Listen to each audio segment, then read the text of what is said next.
Thanks for joining us on another edition of Real Talk. The agents on Real Estate Live number 5 that you've been watching consistently referred to Howard Brinton as a gentleman who helped them grow their business, and I thought, well, I need to bring Howard Brinton in and find out just what he's doing to help them grow their business. So today I've invited Howard Brinton, the president and founder of Starpower Systems, to join us. So I am excited to have a great mentor and a true friend join us today. So thank you, Howard. Well, thank you, David. It's absolutely my pleasure to be here. I think this is going to be fun. I've been wanting to do this for a long time. But before we begin, there's a lot of people who may not know Howard over the years, and I'd like to tell you a little bit about him. Howard's been in the real estate industry for 30 years now, and he's been a teacher and presenter for 20 years. In fact, during that time, he's been a CRS instructor, as I have been, and he and I did a few courses together, which were a lot of fun, especially the one where he shaved off half his beard just to see if the students would notice. I was hoping you wouldn't bring that up. Howard also was a licensed real estate agent, and during his peak year, he did 470 residential transactions during his peak year. He was also awarded the Realtor of the Year designation in his home state of Colorado, and in 2002, he received the very first Special Achievement Award by the CRS Council. Very, very proud award. And Howard's mission over the years has been to improve people's lives, both personally and professionally, and he created the Starpower Network, which many of you may have heard of, where he interviews some of the top 1% of the agents in North America and gleans from that tips and techniques that have helped, such as Debbie Morris and Melinda Estridge, do the things we've talked about today. The other thing I do want to mention was a number of years ago that you were voted to be one of the top 25 most influential people in the real estate business. That was a nice acknowledgement. How did that Unexpected. Feel? How did that feel to get that award? Humbling. I don't see myself oftentimes as that type of force, if you will, in the industry, because what I've always looked at is the power of what our network does is the agents, the information that they share. And I always put the accolades to those people versus myself. As I talk to the agents in Real Estate Live 5, the DVD that this will be on, many of these agents credited their success and, more importantly, their business growth to you. So I guess my question is, what are you doing?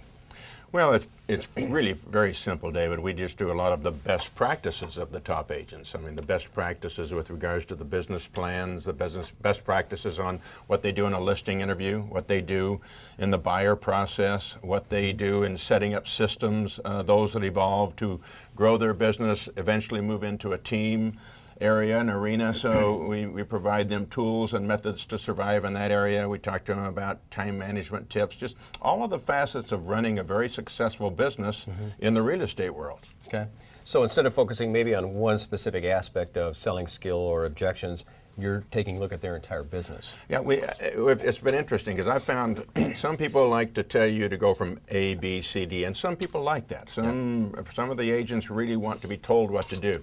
I just find that over the years, after doing all of these interviews, there's so many ways that people succeed, so many different methods. So what I look at in my role is when I do an interview with someone, my job is to pull out of them what it is that they're doing. We in turn turn around and share that with the marketplace. We share it through our, as you mentioned, our annual Starpower Club series. It's a monthly interview that goes out. It's a subscription series.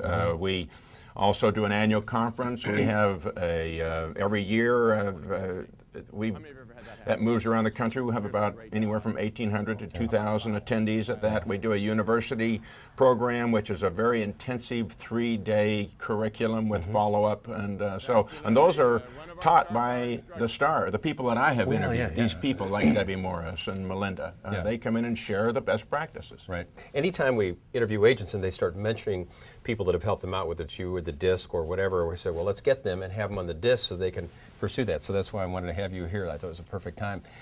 Question, how did you come up with Starpower? How did you come up with that name?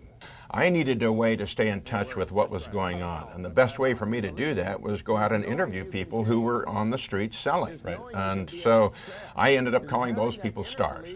The power of their message, the power of what they did in their business was so strong that it just became a natural evolution to call it Starpower. And that's really where the name came about.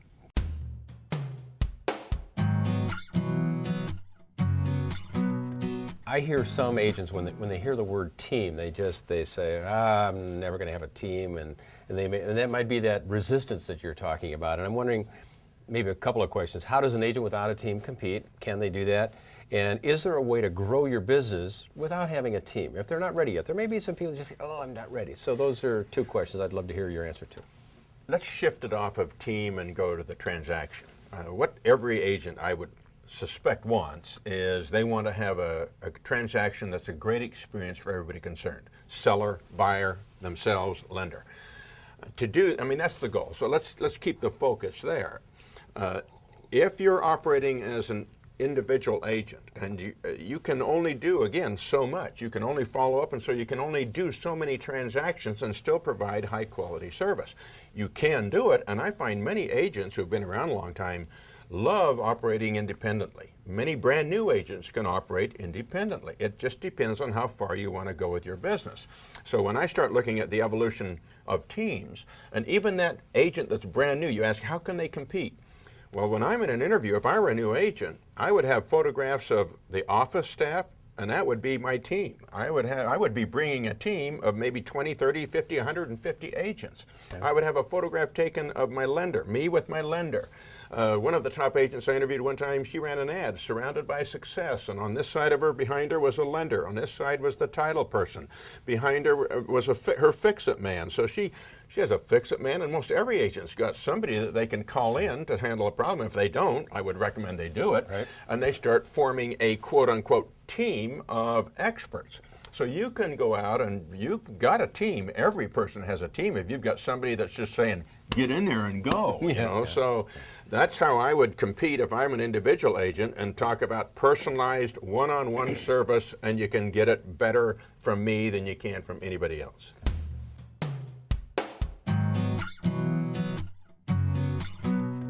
The evolution of teams has been taking place as we speak, and you've been a pioneer in team. I think you're probably known for helping people develop a team. So what is it that drives agents to begin building a team, and how do you know when it's time to build that team, that first start? Well, a good question. I think there's basically three benchmarks that I see happen. One, when an agent comes into this business and they start achieving some element of success and they start really getting good at it, and they want more. They recognize that they can't do it alone. The only way they can do more is if they start leveraging themselves through other people. Okay. In other words, their plate is full. They're working 14, 16 hours a day, 7 days a week, and they're about ready to fry.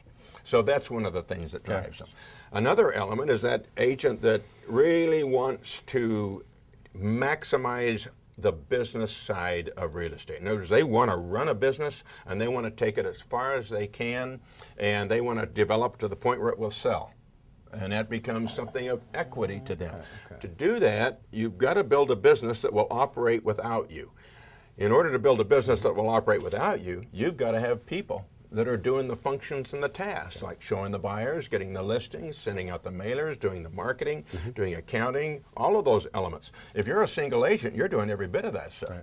But when you start growing your business into teams, then all of a sudden people start falling into those different categories. So the second one is intended. They really want to grow their business. Okay.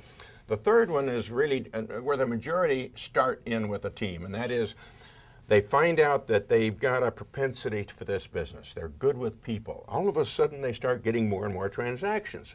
And all of a sudden, their love for service is such a dominant factor in their behavior that they get up to the point where deals start falling off. The follow-up calls aren't made. The closing runs into problems. And so you're doing crisis management, and they can't follow up, thank the person for a referral. So stuff starts falling off the plate, and they realize I'm not serving my people the way I was serving them when I was doing 10, 20, and 30 size. Okay. And the only way I can service people adequately is to get more specialists into my team that can provide those services. So those are the three reasons why people generally evolve into a team.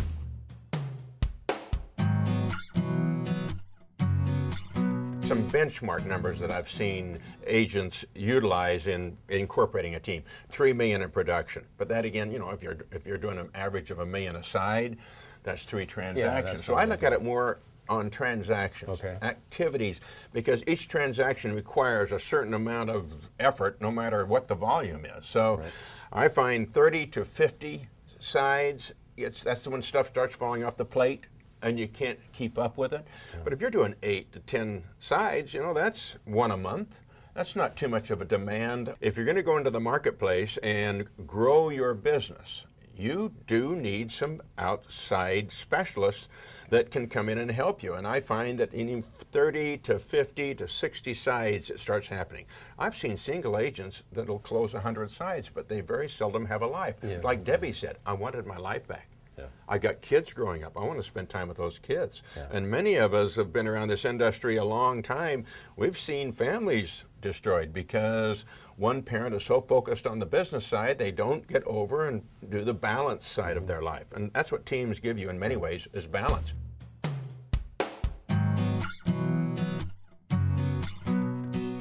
When you shift it off like, oh, how am I going to do a team, instead of being self-focused, focus on your customers. If you truly care about the customers, now you're not doing a team for you, you're doing it for your customers, and that might just make it an easier way to get help. That's what brings that value. I mean, people will pay to reduce pain, or they will pay to gain pleasure.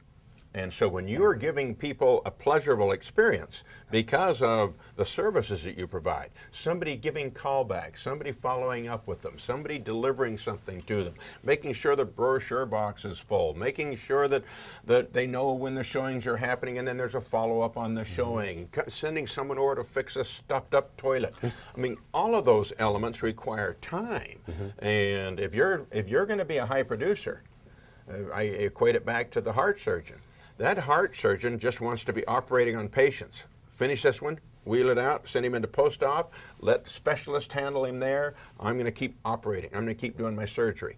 We call it dollar productive activity. When you're doing activities that are your highest dollar productive activities, like eyeball to eyeball interviewing, you're going to be generating so much more revenue if you're doing that often in your business that you'll be able to pay for any support help.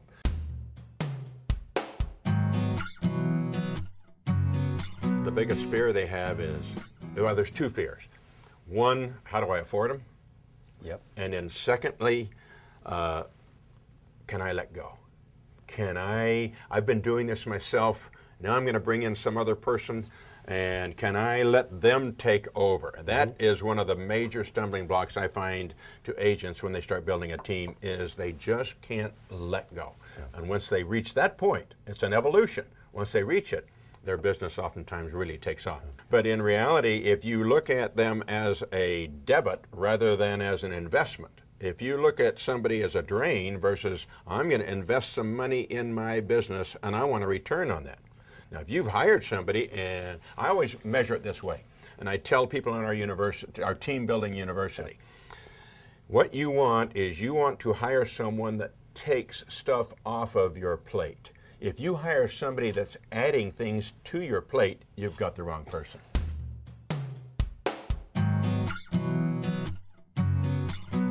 I had the experience of working with a top interior designer here in the Twin Cities. Famous guy, is the brother of a good friend of ours. And I wanted to talk to him, not his assistants. And there were times when I would accept that. If they're going to come out and measure my home and show me different samples, I was okay. There's a part where I'm okay dealing with assistants, but there's other parts when I call him, I want to talk to him. So what do you and what do you not let go of? How do you deal with that issue?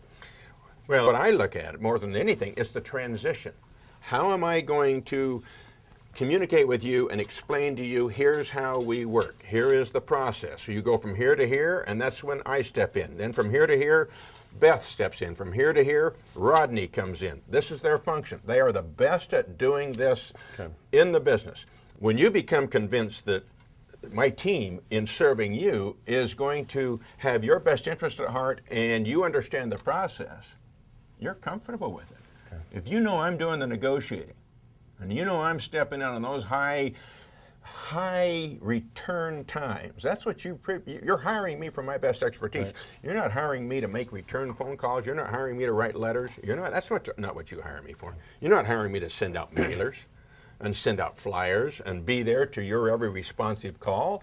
I mean, am I going to be there till 10 o'clock at night because you've got an issue? Yeah. You know when my hours are. You know when our team's hours are, and you've got people that you can call within that team to get your questions answered. Okay. So sell the competence of the team, and I guess no owner would expect the top agent to be stuffing the brochure box. In fact, you'd probably look out and go, why is he doing that? So at some point, it's the presentation. It's how you set it up and how you take control of the transaction. Well, I hear you talking about managing the expectations. So you got to manage your team, but what I hear there is you got to manage the expectations of your owners. There's and no if question. the owners expect that, oh, I want to talk to you every day, then you're going to let them down. But but I like the idea, and I want everybody to pick up on this point. You sell your sellers on the fact that this person is better than I am at it. You don't want me to do this. In fact, I've said that to my clients. They'll call up and they want to ask about stage diagrams, hotels, and flights when I do a seminar. And I say, you know what? you do not want to talk to me about this.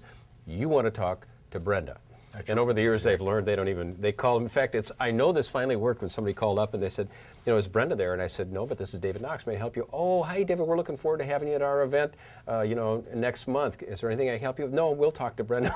They wouldn't even talk to me. So she somehow managed that expectation. But well, that's what a team does, is you can move yourself out of the business. You know, you've heard the phrase, if you've got to be there every day, you got a job. But if you can be away and it can generate revenue, then you've got a business. I like that. I like that. That reminds me of a management seminar I was in, and I can't remember who it was, but he made the point that the measurement of a good manager is not what happens in the office while you're there. It's what happens when you're gone.